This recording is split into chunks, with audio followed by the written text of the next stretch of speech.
One of the biggest traps that men can fall into is the authenticity trap. And I'm guilty of this. Across my channel, I always advocate for guys to tell the truth and express who they really are. The issue is, when taken to the extreme, this desire to always be authentic and say that this is who I am and nothing else, often can be used as a shield for avoiding any development or anything that could push you out of your comfort zone. Because the thing is, you learning to walk at one age was technically inauthentic because you couldn't do it and you were faking your way through it. If we were to never put ourselves into that position of doing things that aren't exactly us, that like we're trying to pick up this new skill, we're trying to dabble, we're trying to go to the salsa class, try that new outfit, try something new and different. Well, we always feel kind of like the fool when we start doing that, to learn any new skill, to try and play tennis.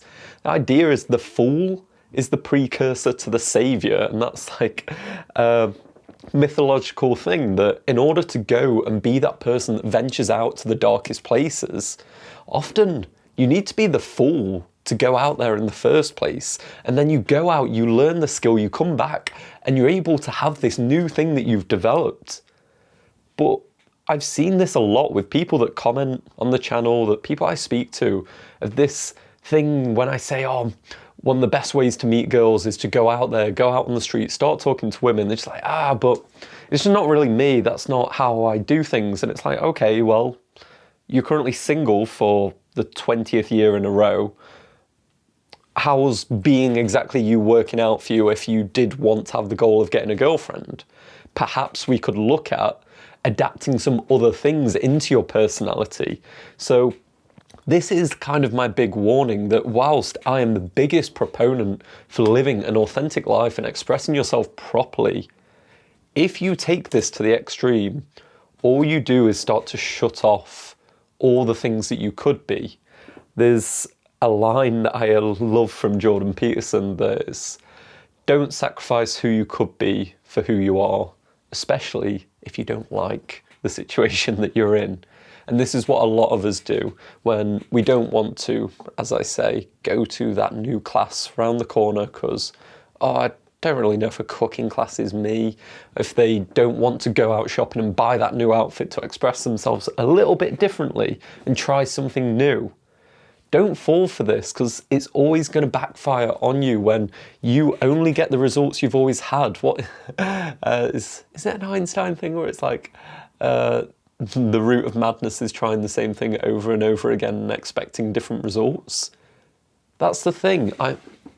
If you keep doing the same things and you're not getting the results that you want, you're not getting the relationships you want, being able to go on dates, then it's time to reflect that maybe the way that I'm operating isn't quite matching with what I want to get in the world, and I need to make some adjustments and try and instill some new skills, which is probably going to mean that I don't feel my most authentic self. I'm going to feel a little bit self-conscious and uncomfortable. Like when I first started recording videos, did I feel my most authentic self, or did I feel like a clunky pretender attempting to get his words across in a video style that he's never done before, where he feels awkward?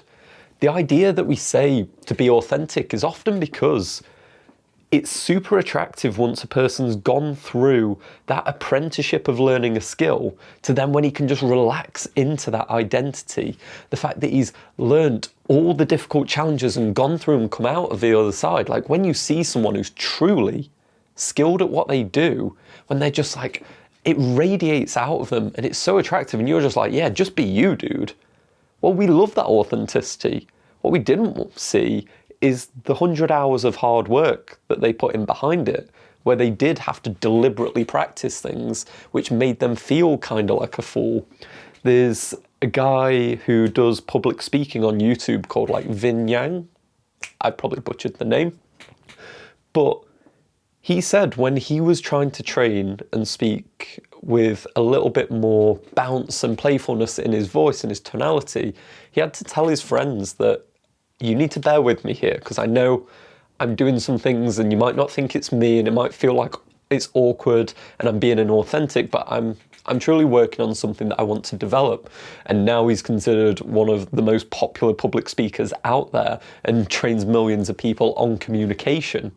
But it's because he went through that period, and that's what you need to go through as well.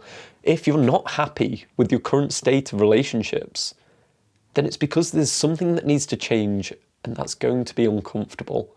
Like, I know we're meant to come out here and put these videos out to say like, oh, it's so easy, yeah, like take my 5 easy steps and like, you'll get what you want. But truly, relationships are difficult. They're not easy, and it takes putting in work and feeling like the fool in order to try and finally get what you want. But I guarantee it's worth it. So don't be caught up in the trap of missing out on opportunities, not going to that party that you could have gone to because you got an offer, but you're like, well, I don't know, I'm kind of introverted, that's not really me, etc., etc. Go see who you could be. I used to think I liked sparkling water. I tried it. My opinion changed. The thing is, we don't know ourselves that well because we're infinitely complicated. Your idea of you is like the most rudimentary 2D representation for some 4D abyss that makes up your identity and personality. You don't know yourself, and that's scary, and we don't like to think about it because it gives people a level of an existential crisis when we think about that. So be brave enough to realise that the person you could be, you can't even see that yet, but they could be amazing. They can get everything you want. But don't allow yourself to fall into the idea that I've not done that before, that's not really me. Always push yourself first and try something.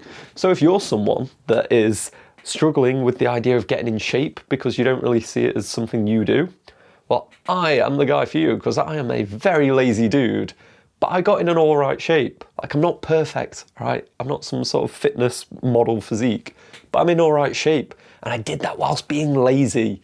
So if you want to test out how you could start to get in better shape while still being lazy and allow it to be a breakout from who you think you are currently into something more positive, check out this video here where I show how you can get in awesome, attractive shape while still being lazy.